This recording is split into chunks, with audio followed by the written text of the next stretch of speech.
So ఇది మన వంట సెటప్. దీంట్లో ఇది మన గిన్నె. కాలిపోయిందని చూడొద్దు, మొన్న చపాతీలు కాల్చినప్పుడు కాలిపోయింది. పచ్చళ్ళు, అది నెయ్యి. ఇది ఆల్రెడీ ఉన్న రెడ్ చిల్లీ. అండ్ ఇవి ఆనియన్స్, మసాలా, చికెను. కొంచెం బిర్యానీ ఫీల్ కోసం ఆకులు కూడా వేసేస్తున్నాం మనం ఈరోజు. ఓకే, ముందుగా ఇది పోయి కడిగినట్టు ఇది పెట్టాలి.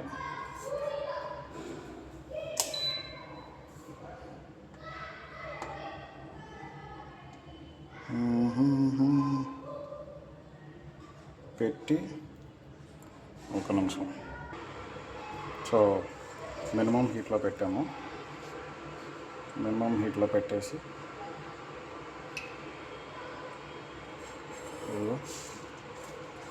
మొత్తం కాలిపోవాలన్నమాట.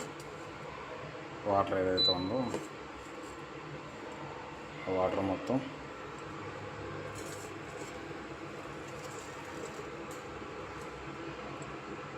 పోవాలి.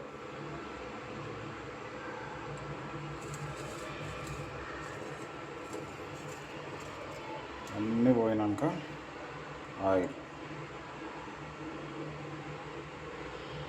నాన్ వెజ్ కర్రీస్కి ఆయిలే అందం,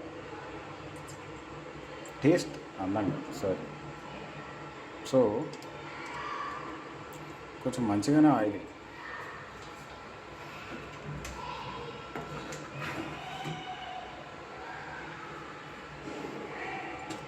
ఆయిల్ వేసుకున్న తర్వాత కొంచెం టైం ఇస్తే అది కాగుతుంది. నూనె వేడెక్కే వరకు కాసేపు విరామం.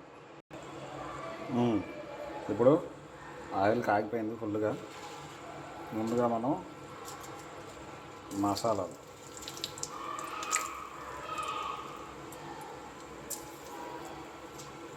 దాల్చిన చెక్క, లవంగం, ఇవన్నీ మసాలా ఐటమ్స్ ఎన్ని ఉంటాయి అన్నీ వేసుకోవాలి. అవి బాగా ఎగిననుకున్న తర్వాత మనం దాంట్లో వేయడానికి ఏంటో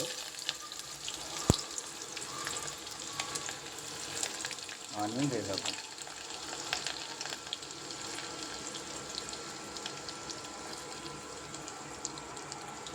నూనె బాగా కాగుండాలి, కొంచెం ఎక్కువగా, లేకుంటే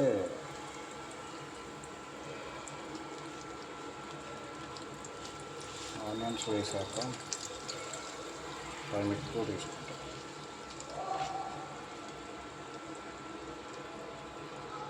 ఒకటి కోసం ఉండేటప్పుడు ఒక ఆనియన్ కూడా ఎక్కువే, కానీ ఏం చేస్తాం, కట్ చేసి పక్కన పెట్టలేం కదా.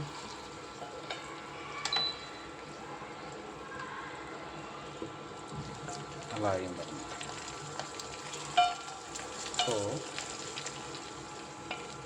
కొంచెం ఆనియన్స్ వేగాలి, మంచిగా వేగేదాకా పెట్టుకోవాలి. ఓకే, కాసేపు పాజ్ చేద్దాం వేగే వరకు. చూస్తుంటే ఇంకా వేగడానికి టైం పట్టేలా ఉంది. సో ఇంకొంచెం సేపు ఇవ్వాలి దీనికి టైము. మధ్య మధ్యలో అన్నీ వేగేలాగా చేసుకోవాలి.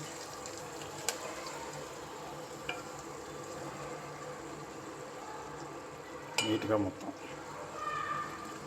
బ్రౌన్ కలర్లోకి వచ్చే వరకు మనం ఈ ఆనియన్స్ని వేయించుకోవాలి. ఇప్పుడు ఆనియన్స్ చూస్తే దాదాపు బ్రౌన్లోకి వస్తున్నాయి. సో వేసేద్దాం మనం చికెన్.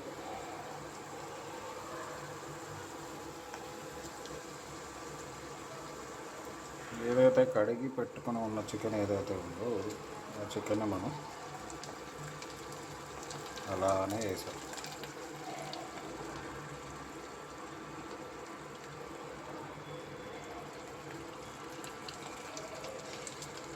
చికెన్ వేసుకున్న తర్వాత దాన్ని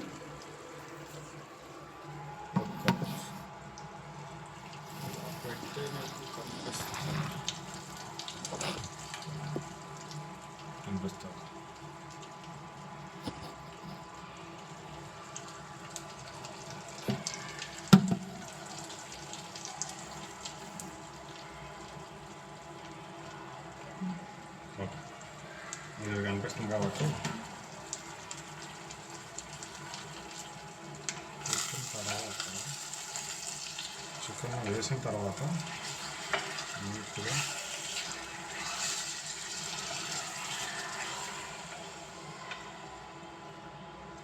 ఆగడం కష్టం.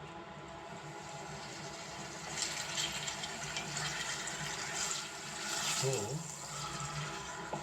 ఇది స్టీల్ గిన్నె కాబట్టి మనం కలుపుకోవడం కొంచెం ఫ్రీక్వెంట్గా చేస్తూ ఉంటాం. లేకపోతే ఆల్రెడీ మన చపాతీలు కాల్చడం వల్ల అంటుకుపోయింది కదా, మొత్తం అంటుకుపోతుంది అనమాట.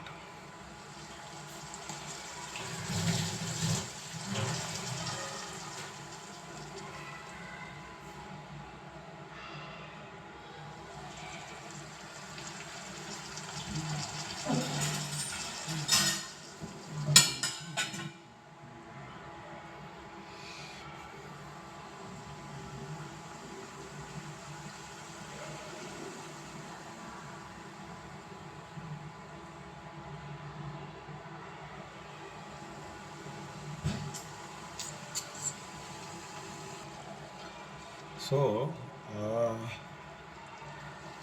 ఒకసారి ఈ కాగిన ఆయిల్లో ముక్కలన్నీ దాని పైన ఫస్ట్ లేయర్ కాలిన తర్వాత కొంచెం వేగిన తర్వాత మనం సాల్ట్ వేయాలి. ఎందుకంటే ఆల్రెడీ దాంట్లో కొంచెం వాటర్ ఉంటుంది. మనం ఇంకొంచెం సాల్ట్ వేసామనుకో అప్పుడు దానిలో ఉన్న వాటర్ అంతా బయటకు వస్తుంది అన్నమాట. సో ఆ వాటర్లోనే మ్యాక్సిమం చికెన్ ఉడుకుతుంది. ఓకే, సో ముందుగా మనం సాల్ట్ వేద్దాం ఒకసారి తిప్పుకొని.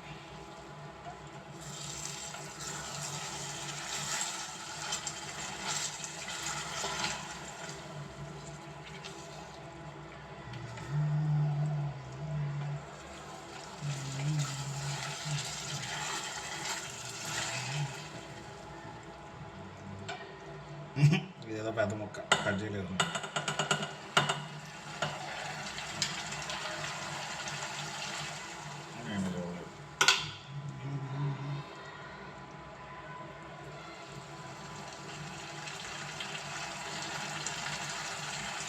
సాల్ట్ అలానే తర్వాత కూడా వేసుకోవచ్చు.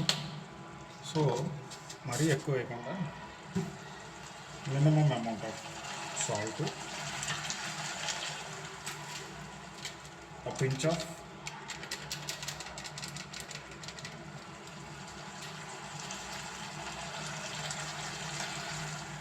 పసుపు. ఓకే, వేసేసి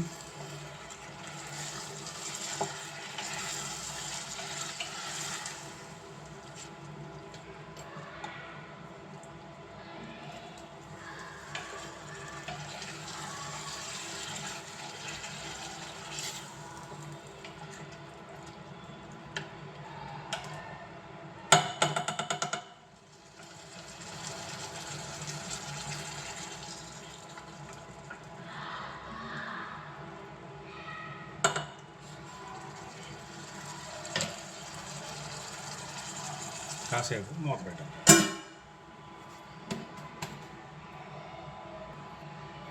సో 3-4 minutes అయింది. చెప్పాను కదా ఇది స్టీల్ కాబట్టి కొంచెం చూసుకుంటూ ఉండాలి.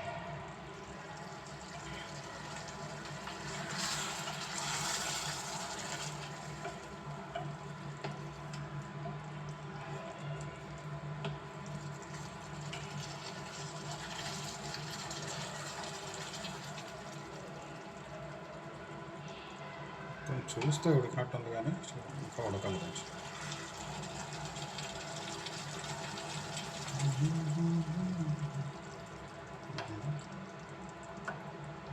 ఇంకా ఉడకాలి.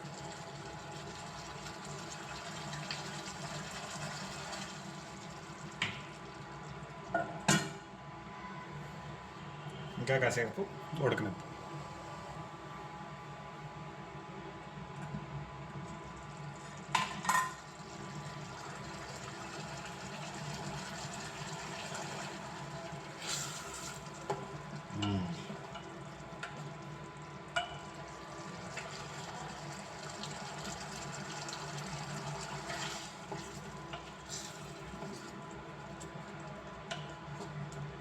పోతుందా? సో ఇంకా ఉడికిందా లేదా కొంచెం ఉడకాలి. అండ్ ఇప్పుడు పులిసిపోతాం కాబట్టి ఉడుకుతుంది. దానికంటే ముందు మనం మసాలాస్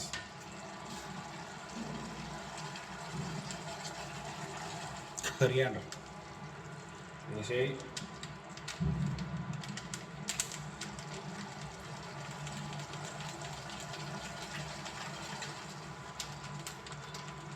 మ్యాక్సిమం చేరుతూనే ఉంటుంది ప్రశాంతంగా సేపు.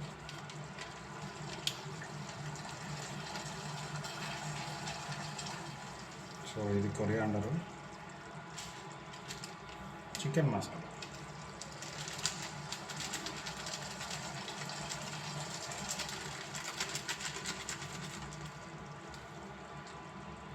వేసేయి.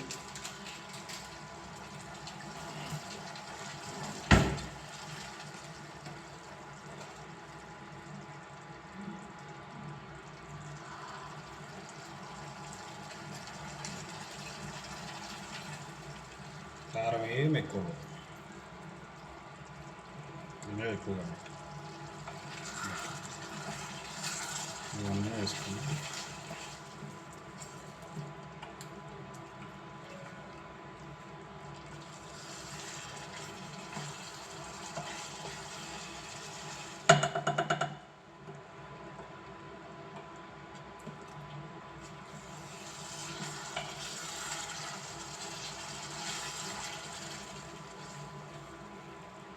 ఒకవేళ ఓన్లీ గుజ్జులా కావాలనుకుంటే దీన్నే కొంచెం బాగా ఉడకనిస్తే సరిపోతుంది. కానీ మనం ఈరోజు కొంచెం ముఖ్యం కొంచెం ఉడకాలి, సో ఇంకా బాగుండాలి కాబట్టి మనం ఏం చేస్తామంటే ఇది ఇలా ఉడికిన తర్వాత కొంచెం నీళ్ళు పోస్తాం. నీళ్ళు పోసి ఇంకొంచెం ఉడుకుతాం. ముందుగా ముక్కకి అవన్నీ పట్టాలి కాబట్టి ఒక 5 నిమిషాలన్నా దాన్ని నీట్గా ఉడకనిద్దాం. సో ముక్క ఇంకొంచెం ఉడకాలి. సో అండ్ ఇది కూడా అడుగు అంటుతుంది. అండ్ కారం అది బాగా పట్టింది ముక్కకి కూడా. సో ఇప్పుడు మనం ఏం చేయాలంటే లైట్గా వాటర్ పోతాం.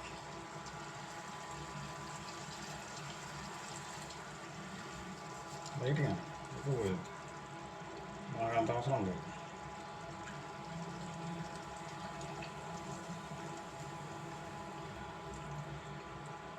కొంచెం పోస్తే సెట్ అవుతుంది. ముక్క ఉడకాల్సిన ముందు కాదు.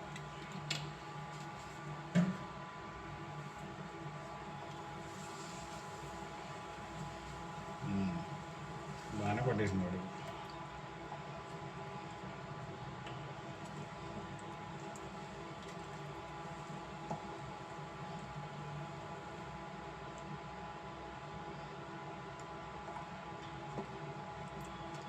మన ప్రాసెస్తో పని లేదు, ఎండ్ ప్రోడక్ట్ మాత్రం కత్తిలో అవుతుంది.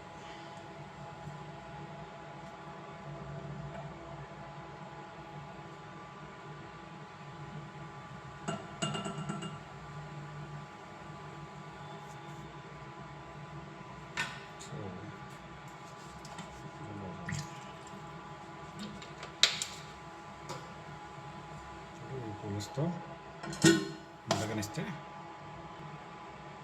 చూద్దాం ఇప్పుడు ఎక్కడి వరకు వచ్చింది.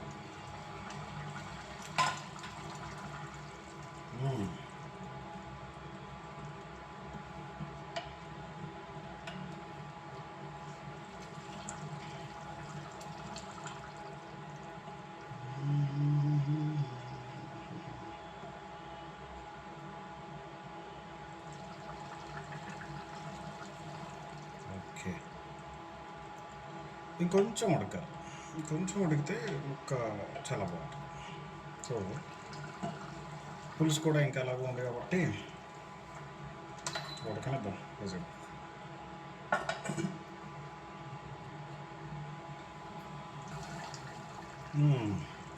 దాదాపు అయిపోవచ్చిందమ్మా. మనం పులుసు కావాలనుకుంటున్నాం కాబట్టి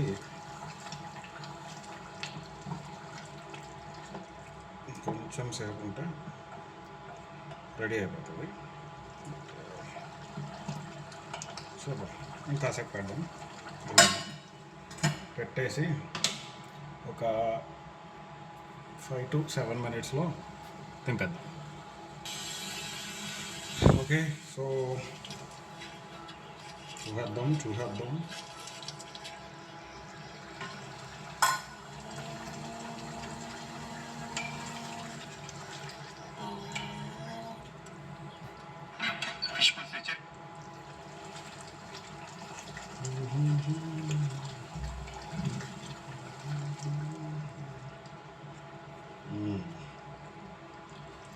సో మరీ వాటర్గా పులుసు లేదు, అండ్ సరిపోతుంది ఇలా మనకి కన్సిస్టెన్సీ.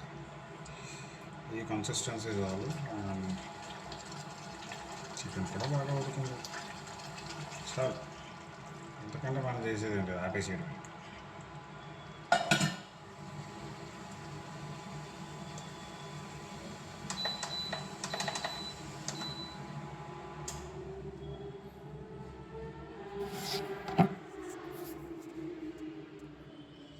సో ఇలా నేను చికెన్ ప్రిపేర్ చేశాను.